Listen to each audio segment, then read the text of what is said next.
guys. This is Benjamin. As you see, I'm always with that Essentia. My name is Benjamin again, and I am the older brother of Building Brothers Inc. I just wanted to introduce myself and introduce this channel to kind of bring you guys into what we're looking to do. Our most important thought process, our most important ideology that we would want to put forth is the fact that teamwork ends up making the dream work. So how can we work together to begin to put our dreams out and package them and make them business opportunities? Well, one of them is to figure out who we are, right? And this introductory video is going to be a little bit about who I am and my why and what I felt like pulled me into doing this. And what pulled me into starting something so cool. I'm beginning to birth tools, or the beginnings of who I am starts with the fact that I'm a Christian, right? And a lot of people would shy away from that topic, right? It's not, It's not kosher, but I believe it's who it makes me who I am. It's the center of who I am. It's the beginning of what makes me me. My relationship with God and all else flows through that. I would be remiss to say that I'm not a Christian, and that's not the tremendous amount of what makes me me.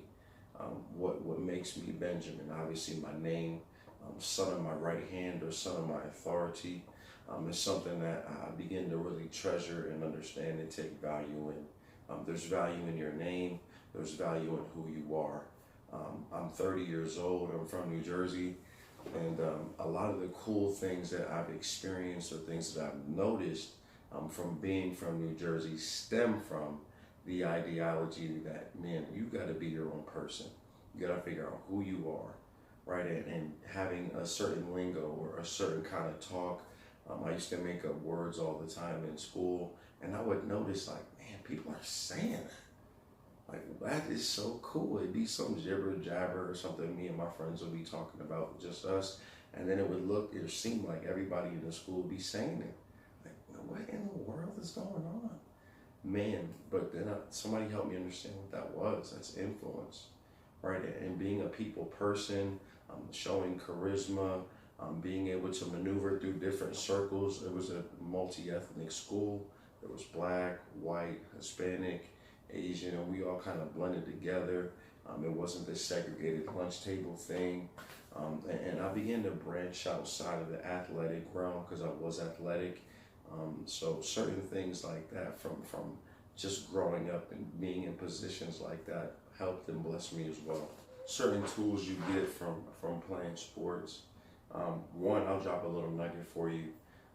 When you end up being an athlete, there are times when you have tremendous amounts of nervous energy rushing through your body. Some people shake, some people's speech gets a little stuttery, some people feel like, they say you have ice in your veins. How you react to that or what you do with that energy kind of dictates whether you're going to be a good athlete or you're going to be a bad athlete. And for me, I noticed that it was more beneficial when I took that energy and I pushed it in the direction of that awkwardness. And I made myself stand in the awkward position and allowed myself to flourish in it by not being afraid of it. Take your fears and smash them by facing them and pressing into them. That's one of the things that really helped me out.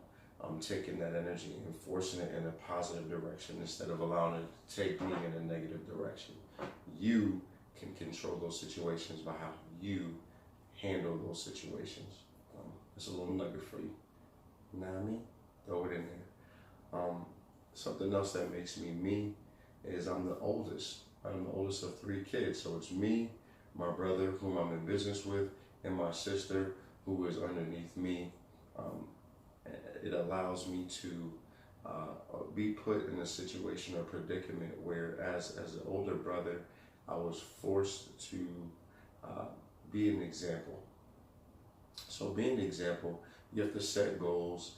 You have to find ways to achieve those goals that are clean, if you want to set a good example.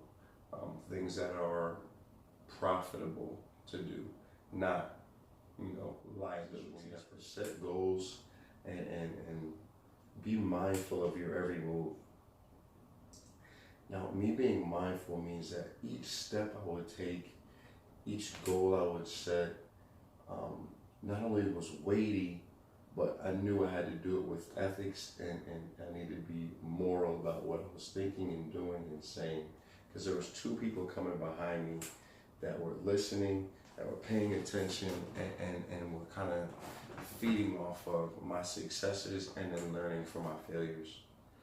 That was huge for me because it taught me about goal setting and the importance of setting goals. Putting forth an idea and then chasing after the idea to make it come to fruition. And a lot of what happened in my life stemmed from those things. That ability. I told my mom when I was in high school that I would be a recipient of a Division I scholarship and she wouldn't have to worry about money. So I told her, look, Mom, look, I'm going to play Division I football for the University of Maryland. And I did. Right, I was the Division I starter. I played linebacker for the University of Maryland. And, you know, my mom didn't have to pay for a penny of it. Now, in the midst of that, right, I didn't know what I was doing at the time. I allowed myself to step into something that I'm trying to do right now for you guys. Right, setting a goal, putting it forth, and then going after it and putting the steps together to see that thing come into fruition in your life. It's going to happen, right? It's going to happen. And we're going to work together, you guys, with this concluding thought that teamwork makes the dream work. And the more you work to invest in someone else's life, the more the fruit you'll see in your own life. I believe in that principle because I've seen the benefits of it. Briefly, I was looking at the Warriors and Klay Thompson breaking Steph Curry's record. What was impressive about that was the fact that Steph Curry was investing in his teammates' success. Man, how much more would that concept work if we worked with one another in business? I want to see you guys succeed. So hit that bell, subscribe to the channel, look down below in the descriptions. Cop you a I Am the Business tee. It's going to be official. We're going to make sure you guys are hooked up with the merch. And also, man, like and comment. I want to hear what you guys think. I want to make sure I provide you guys with what you're looking for. And have a blessed day. Follow us on Instagram at Just Be You Benjo, Just Be You Cristo. It's going to be a wonderful time, man. We're going to take this ride to the tizzy.